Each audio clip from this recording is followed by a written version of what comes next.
Pues como saben, ya estamos en la recta final de esta campaña electoral, que para el próximo día 23 de julio, campaña electoral a nivel de todo el Estado español, que, como no podía ser de otra forma, pues en una televisión local como somos nosotros, el tratamiento no es igual que en las pasadas elecciones municipales, pero que todas aquellas personas que ha considerado que podía venir por aquí, aquí ha estado. Y es el caso de la persona que está aquí con nosotros hoy, Antonia Moreno Ruiz, que seguramente pues la gran mayoría de las personas que nos estén viendo en este momento la conocen, puesto que es oriolana y tiene una dilatada carrera política aquí en nuestra provincia y también a nivel de fuera de la provincia, como ahora nos recordará ella en alguna pincelada. Vamos a decir que Antonia Moreno es candidata al Senado para estas elecciones del próximo día 23 y podemos hablar de muchas cosas con ella. Por ejemplo, ya que es candidata al Senado, podemos hablar un poquito de la importancia del Senado y por qué se oye tan poco. Vamos a hablar un poco de esas líneas maestras de las que desde el Partido Socialista considera más importantes y, por supuesto, tenemos que hablar de nuestra comunidad y también de nuestra comarca. Infraestructuras y alguna cosa, sin hacernos demasiado largos, puesto que seguro sí, claro, que material hay para varias horas. No es plan de ello. Muchas gracias, lo primero, Antonia, y bienvenida por estar aquí con nosotros. No es la primera vez que Antonia está aquí. Bueno, aquí concretamente en este estudio sí, pero en Telecallosa no. Y hablamos, pues si te parece, cómo va la campaña, cómo va, que ya está terminando, muy cansada. Y vamos a empezar por el tema del Senado. ¿Por qué se oye tampoco hablar del Senado? Bueno, lo primero, buenas noches a todos los espectadores y en efecto ya había estado con vosotros en otra ocasión y bueno, en el último tiempo, saben, como casi todo el mundo conoce, he estado en el gobierno de la Generalitat Valenciana representando a la provincia de Alicante con la delegación del Consell y pues desde ahí hemos trabajado muchísimo. Bueno, en esta comarca hemos pasado además mucho más de que en otras, hemos pasado la dana, hemos pasado la guerra, hemos pasado la pandemia y todo se ha sumado. Ahora, tenemos la oportunidad, yo quiero dar las gracias a los compañeros que han dado la oportunidad de ir de candidata al Senado del Reino de España. Y sí que se habla poco del Senado porque es una Cámara territorial que tiene un mandato constitucional diferente a las Cortes. Entonces, el ser diputado a Cortes Generales es lo que sale siempre en la tele, los diputados, los portavoces, sale Pedro Sánchez, sale Abascal, sale, bueno, Feijóo no, porque no era diputado, todo el mundo sabe que ha tenido que irse al Senado para poder tener algún encuentro con el presidente, pero más que nada porque la atención mediática se focaliza en las Cortes Generales. La Cámara Territorial, digamos que es más discreta, tiene otra función más validadora de aquello que se hace en las Cortes y no es secundario, no es menos importante. De hecho, si tú haces una ley en las Cortes y el Senado no la valida, esa ley no sale adelante. Un ejemplo que ya ocurrió en alguna ocasión. Si en las Cortes Generales hay un partido mayoritario que elabora una ley, pero el Senado mayoritariamente es de otro partido, podría bloquear, con lo cual habría un bloqueo que impediría al gobierno. Yo creo que, básicamente, para que los telespectadores lo sepan, es esta la función. Y también es verdad que el perfil de candidatos al Senado suele ser de personas que han ostentado cargos de gobierno e institucionales con trayectoria política. Ahora, por ejemplo, Fernández va al Senado, nuestro expresidente Lerma ha estado en el Senado, el expresidente Puig va a ir al Senado y se busca esos perfiles de personas con experiencia que yo un poco creo que ya están por encima de lo que es la trinchera política que estamos más acostumbrados en las Cortes y que tienen un poco esa misión, como el nombre indica, ¿no? El Senado, que viene de senectud, que viene de experiencia, de mayoría de edad, pues de velar por la buena legislación de la democracia. Bueno, muy a grosso modo, Antonia nos dice que viene ahora mismo de esa representación que tiene a nivel de provincia. Hazme una pincelada de tu trayectoria política. Bueno, yo empecé en Orihuela de concejal en la oposición, que yo creo que es donde hay que empezar para que se aprenda un poco la otra parte del espejo, porque gobernar está muy bien. Siempre digo que conseguimos quitarle la mayoría al Partido Popular en Orihuela después de 20 años, a un Partido Popular que en Orihuela, todos recordarán, estaba ya falto de recambio, muy falto de recambio, con muchos problemas de corrupción, Operación Brugal, etc. A partir de, bueno, luego yo soy profesora de instituto, he vuelto al instituto, o sea, yo he entrado y he salido de la política varias veces, y cuando empezó el gobierno de la Generalitat, pues, se me reclamó para una dirección general de cooperación internacional.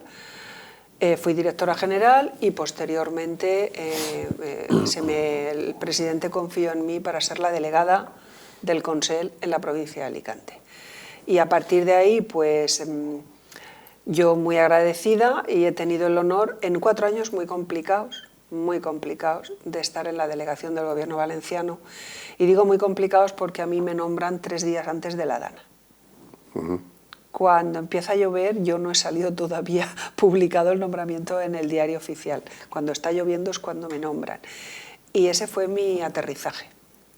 A partir de ahí pasó la Dana, con todas las consecuencias, todo el trabajo, todo lo que eso supuso, que luego el Plan Renace ha cogido como oportunidad, y esperemos que el nuevo gobierno, si le quiere cambiar el nombre, que se lo cambie, que haga lo que quiera, pero que continúe con los objetivos previstos, que es lo importante, porque la gente necesita que esta comarca se proteja, minimice los daños bueno, lo del cambio climático, que ya quien lo niegue, pues yo creo que está viviendo en Venus, en otro planeta, porque esta tierra es una tierra muy vulnerable. Y es muy importante que nos atiendan y nos protejan de futuras catástrofes de este tipo. Nunca vamos a conseguir el daño cero, sí, pero por lo menos que sea el menor daño a las personas, por supuesto, pero también a los bienes. Luego vino el COVID. No voy a detenerme porque todo el mundo lo sabe. Hubo que gestionar la mejor vacunación en este país, en esta comunidad de Europa. Luego vino la guerra, las ayudas que hubo que poner en la mesa con crisis energética, crisis, en fin. Y ha sido una legislatura muy dura, pero hemos sido capaces, en la Comunidad Valenciana, en esta provincia, en esta comarca, lo ha hecho muy bien, muy bien. Y al final coordinar. Bueno, el alcalde de este pueblo, el que hay ahora y había antes, que es el mismo, lo puede decir, colaboración plena, siempre, sean del partido que sean, o sea, colaboración institucional para lo que ha hecho falta sin mirar color político. Los 141 alcaldes de esta provincia, y en Callosa, repito, hemos estado varias veces, y el alcalde sabe que ha sido levantar el teléfono, y siempre hemos estado al otro lado para que los callosinos han necesitado, sea la cooperativa, sea el ayuntamiento, sean particulares, lo que ha hecho falta. Y esa es mi intención, y por eso me presento, y por eso quiero pedirle el voto también a los de Callosa. Bueno, antes de pedir el voto vamos a hablar un rato más, bueno, ¿no? Pero empezamos ya. Se pedirá. Es muy difícil poner el énfasis en una serie de líneas maestras fundamentales, pero teniendo en cuenta la experiencia de Antonia, teniendo en cuenta que se conoce bien lo que es la Comunidad Valenciana, lo que es la provincia de Alicante, también, lógicamente, lo que es la comarca, ¿dónde habría que poner el foco de cara a los próximos años? Porque se podría hablar de infraestructuras, se podría hablar de industria, se podría hablar de muchísimas cosas. ¿Dónde habría que poner el foco? Teniendo en cuenta que estamos hablando de que Antonia va a ir a la Cámara Territorial. Al Senado, sí. Pues efectivamente, Cámara Territorial, pero como estamos en Callosa, voy a centrarlo en la comarca, porque quizá yo creo que quienes nos escuchan... mejor para la gente. Sí, a empezar a hablar del tren de Denia a Gandía, pues sí, pero vamos a aprovechar el tiempo y hablarle a nuestra gente esta noche. Nosotros, la comarca, tema 1, el agua. Ahí está, ahora hablaremos del tema 2, infraestructuras viarias. Tenemos una infraestructura viaria muy complicada que ya hay que resolver. El otro día convivimos en un debate la candidata del Partido Popular y yo, y las dos coincidíamos en que ya no sabíamos ni a quién echarle la culpa de que la Nacional 332 en el tramo de Torrevieja tenga el problema de que no está desdoblada y que llega el verano y el invierno ya también, porque cada vez tenemos más refugio climático y más gente viviendo en la costa, sí, y tenemos ahí ese tapón increíble que además coincide con el hospital, un desastre. Pero es que la vía alternativa es una autopista de peaje, que nos dejó, por cierto, el señor Zaplana cuando se ha liberalizado que esto es uno de los logros de esta legislatura, el resto de la autopista que nos lleva hasta Barcelona, casi. Entonces, ahí hay que trabajar políticamente ese tema, porque están los derechos de una concesionaria que inevitablemente hay que respetar, pero también está un problema endémico de ciudadanos que hay que resolver. Y hay que sentarse y ponerse de acuerdo. Y desde luego en este sentido, tanto la representante del Partido Popular como yo misma dijimos que vamos a estar allí para poner las pilas ya a este asunto. El tema del agua, bueno, de hecho hemos resuelto que la alta velocidad ya ha llegado a Orihuela, pasa por Elche, y yo creo que ese es un gran logro. Y pasar también pasa por aquí, aunque todavía... En el que pocos creían, ¿no? Y se ha hecho de la manera que se quería hacer, y se ha, por ejemplo, aquí, con un sobrecoste importante que hemos pagado todos los españoles, oye, muy a gusto, porque al final se ha hecho como se quería que se hiciera para que pudieseis tener en concreto en Callosa esa permeabilidad que ahora ya sí el alcalde o la corporación con el nuevo plan general tendrá que resolver, pero eso ya es una cuestión local. El tema del agua, a ver, siendo de la Vega Baja, el tema del agua es insoslayable. Lo que yo creo que también ahora hay que decir en campaña es que ya ha llegado un momento en que hipocresía la justa. La justa, y en esto ya me pongo seria, últimamente me pongo seria. ¿Por qué? Porque he estado en un gobierno y he estado en una comarca y soy de una ciudad y he estado coordinando el Plan Renace y yo sé lo que se ha invertido en esta comarca en mejoras de infraestructuras hídricas, tanto por el gobierno de la Generalitat Valenciana como por el gobierno de España. Nadie nunca antes ha puesto sobre la mesa tanto dinero y tanta cercanía para resolver los problemas con los agricultores. Y ahí están para decirlo. Alguno incluso públicamente ha dicho que ojalá hubiese tenido un gobierno como el nuestro antes. Que luego hay agricultores que en privado, en el despacho de la ministra le den las gracias y luego salgan y digan que es que el debate político es otra cosa, cada uno sabrá a lo que juega. Pero este gobierno, hablando del trasvase, este gobierno ha trasvasado 1.200 hectómetros cúbicos en 5 años. El gobierno de Rajoy, en 5 años, trasvasó 875. Por tanto, estos son los datos numéricos. Pero es que además, quien subió la reserva hídrica fue el PP gobernando el Partido Popular.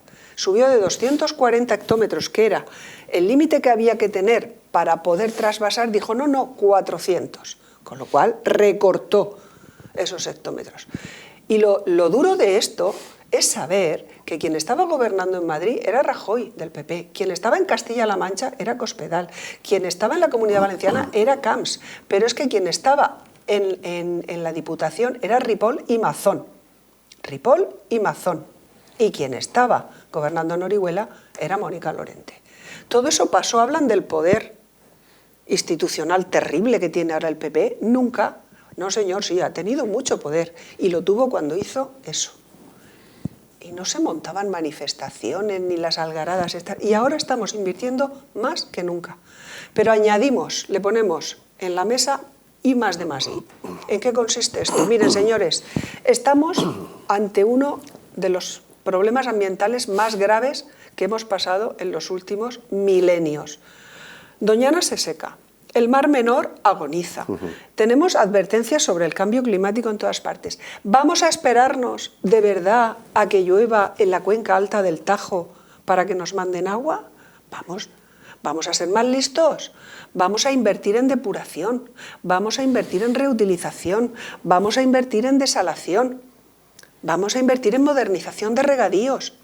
¿Y qué hemos hecho nosotros? Poner sobre la mesa un plan para Almería, Murcia y Alicante de 600 millones de euros. No me lo invento, está en el BOE. Está en el BOE, porque hay que hablar con lo que está en el BOE. Todo lo demás son juegos florales y están en licitación. Y esa es nuestra política hídrica. Y lo digo porque parece que del agua se ha hecho una bandera conservadora. Y hay partidos que además, el caso de Vox, lo llevan como a gala. Mire, los que han hecho más por los agricultores de esta comarca es el Partido Socialista. Luego votan lo que estimen oportuno, porque además lo vamos a seguir haciendo. pero son... No sé si nos hemos dado cuenta de que están teniendo recortes de agua en el resto de España, pero en lugares que no nos lo creeríamos, como puede ser en Castilla, en Andalucía, que el Guadalquivir va, que parece eso, como dicen aquí, que da gloria verlo, pues están teniendo recortes. ¿Por qué? Porque no han hecho los deberes que nosotros sí que hemos hecho.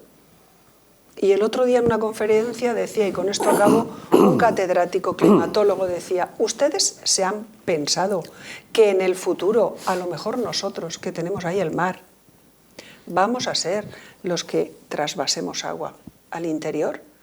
Entonces, la ciencia va por delante de nosotros. Hay que escucharla, hay que trabajar y anticiparse, y hay que pensar no en las pancartas, sino en nuestros nietos. Me voy a quedar con una frase que ha dicho Antonia. Los agricultores después votarán lo que estimen oportuno. Por supuesto. ¿Eso quiere decir que normalmente no votan lo que se espera por parte del Partido Socialista? No, eso quiere decir que los agricultores ahora votan lo que estimen oportuno, antes votaban lo que estimen oportuno, pero ahora Vox está haciéndose con un discurso absolutamente falaz, demagógico, y se está haciendo con ellos, con la mayoría, y esto es así. Incluso el Partido Popular lo sabe y lo lamenta. Porque mire, si algo creo, de verdad, del Partido Popular, es que en esto coincide con nosotros. Y luego estamos de acuerdo, ¿no?, en cómo se hacen las cosas y cómo se venden. Pero quien está haciéndose con ese segmento es Vox. ¿Y qué pasa? Esto es tiempo, y no mucho. Mire lo que ha pasado en Castilla y León. Se hicieron, mira la consellería que han pedido. En la Comunidad Valenciana, precisamente, han pedido agricultura. En Castilla y León, agricultura y ganadería. Agricultura y ganadería. Lo primero que han hecho con la fiebre de las vacas locas, lo hemos visto, evitar, y con lo de las vacunaciones, con una tuberculosis, creo que es una tuberculosis que puede pasar a los humanos. Y han acabado queriendo imponer unas políticas que estaban prohibidas, y como habían prometido algo que no podían hacer, los propios agricultores han ido a por ellos. Por eso esto es tiempo. Pero mi obligación aquí es, crean o no lo crean los agricultores, decirles, y lo saben, quienes más hemos hecho, los socialistas, siempre. Y lo seguiremos haciendo. En el juzgado privativo de Aguas, ayer estuvo Joan Lerma en Orihuela. En el juzgado privativo de Aguas, al entrar hay una placa, dando las gracias, que fue quien hizo eso. ¿Sabe quién fue? ¿Quién pone? Gracias a Joan Lerma. ¿Quién hizo el juzgado privativo, el edificio? ¿Quién apostó por eso? Joan Lerma, los socialistas. El hospital, Joan Lerma, los socialistas. Siempre estamos ahí y seguiremos estando. Ha dicho una cosa muy interesante, pero no es motivo ahora para entrar en ella, porque nos iríamos a la política y a la sociología y no a lo que nos ocupa, que es la campaña electoral. Sí. ¿En qué pone el PSOE el foco? 3, 4 líneas fundamentales en donde se pone el foco. Ya lo hemos hecho, y es seguir profundizando en lo que hemos hecho. Nosotros tenemos una bandera, dos banderas. Una es la economía, que es lo que hemos hecho. Queremos caminar al pleno empleo. Nunca en la historia de la democracia ha habido tanto español y española trabajando como ahora. Pero además hemos aumentado el reto poniendo el salario mínimo interprofesional de 730 a 1.080 euros, porque queremos dignificar en la medida de lo posible los salarios de los trabajadores. Pero es que además, con la reforma laboral, el 60% de los nuevos contratos ya son indefinidos.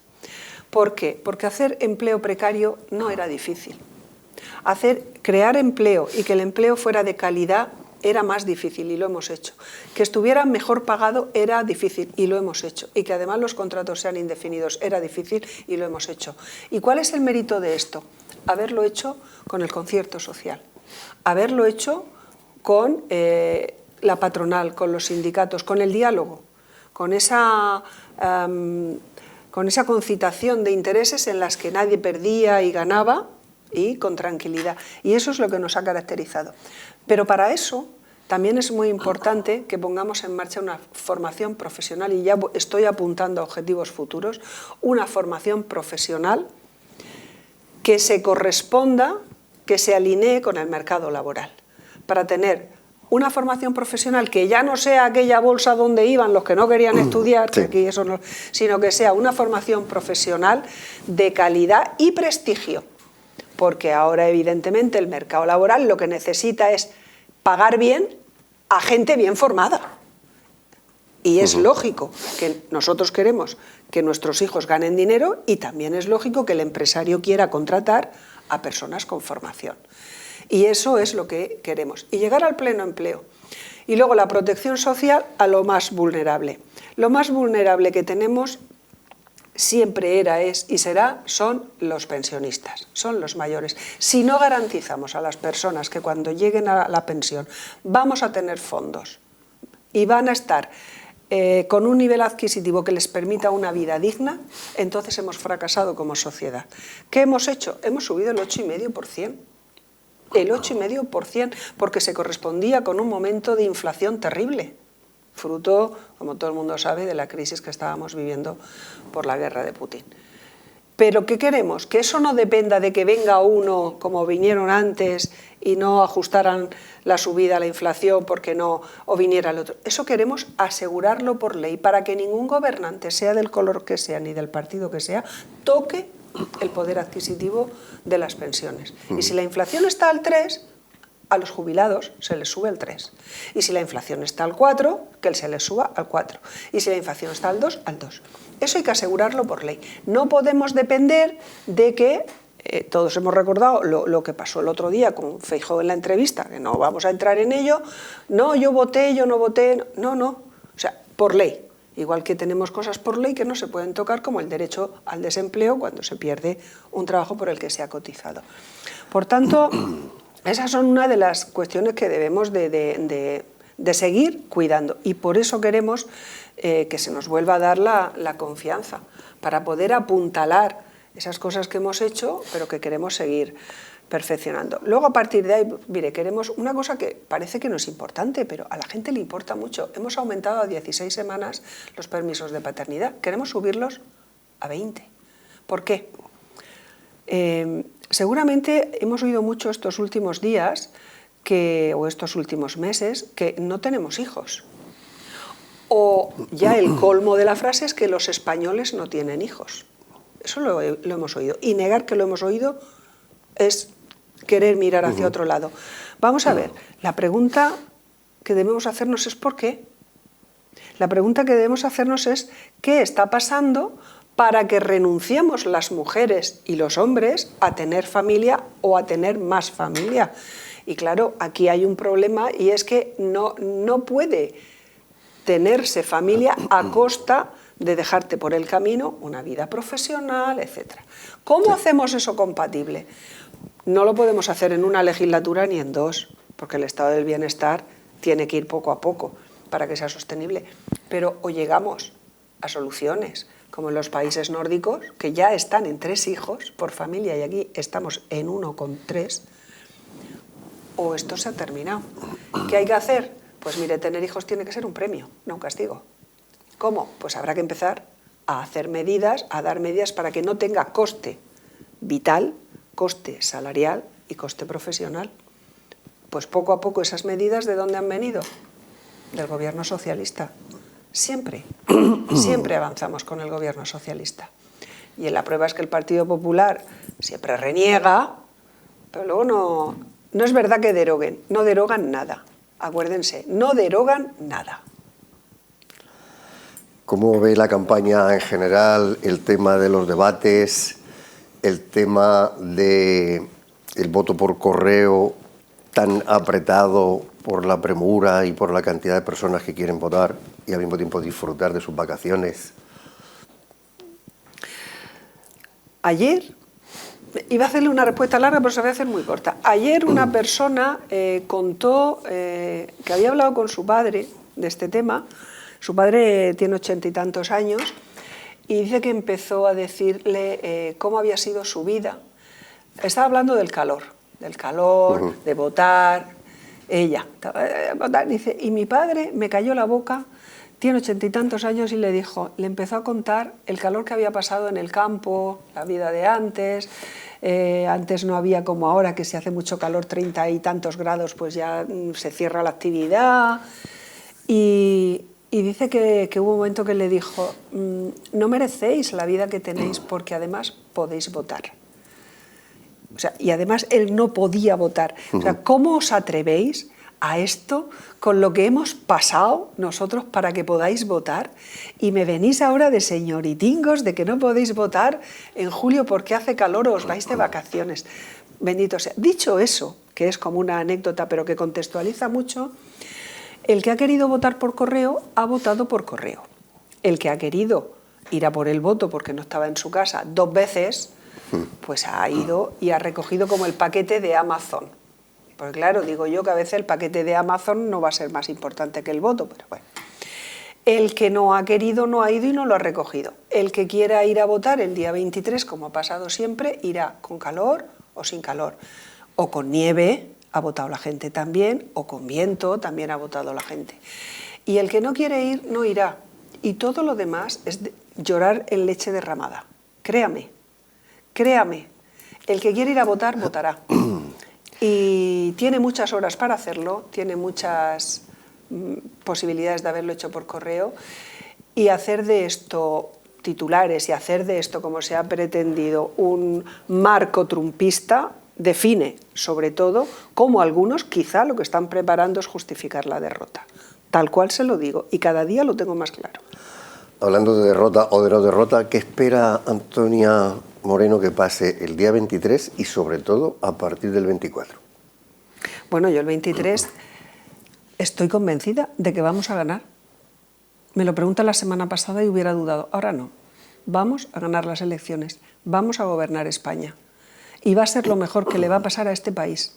Porque este país, la mejor España, es la España mayoritaria. La España a la que representamos. La España que no tiene miedo, ni tiene ira, ni se alimenta del odio que algunos quieren sembrar. Porque el odio moviliza mucho, lamentablemente.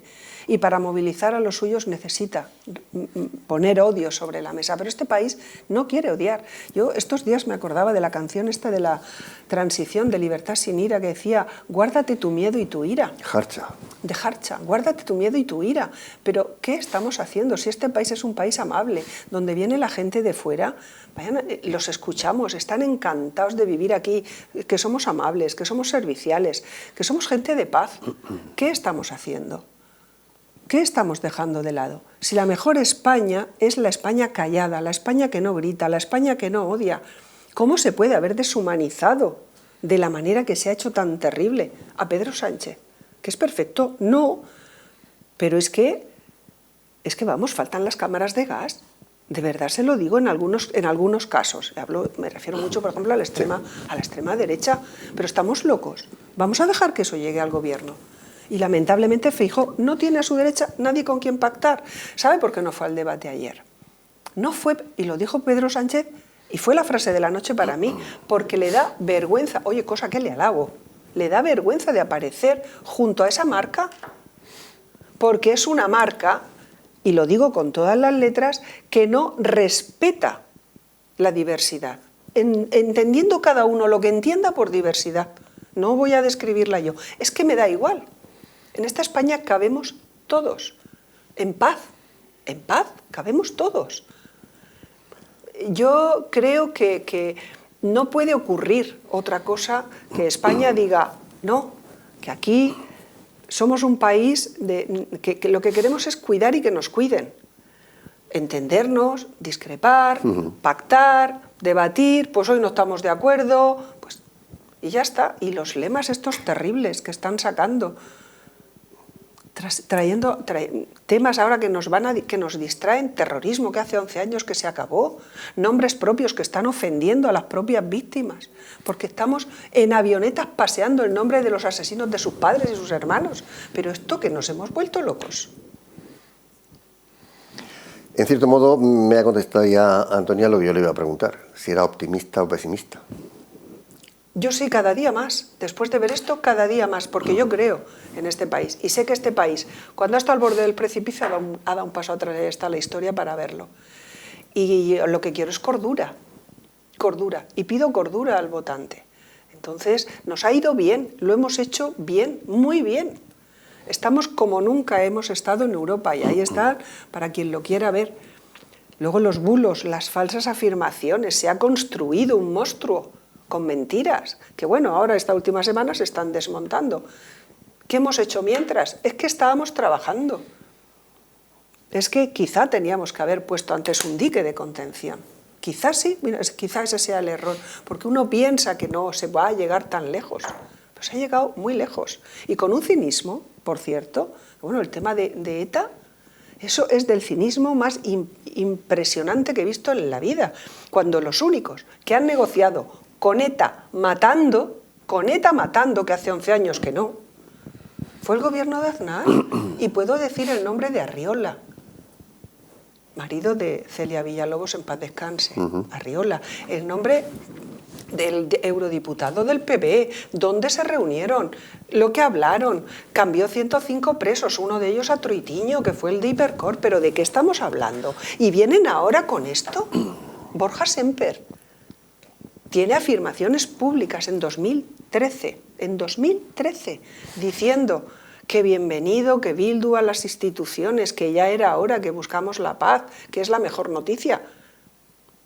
No sabemos cómo reaccionar a este cinismo. Hay veces, yo personalmente lo reconozco, yo me quedo sin palabras.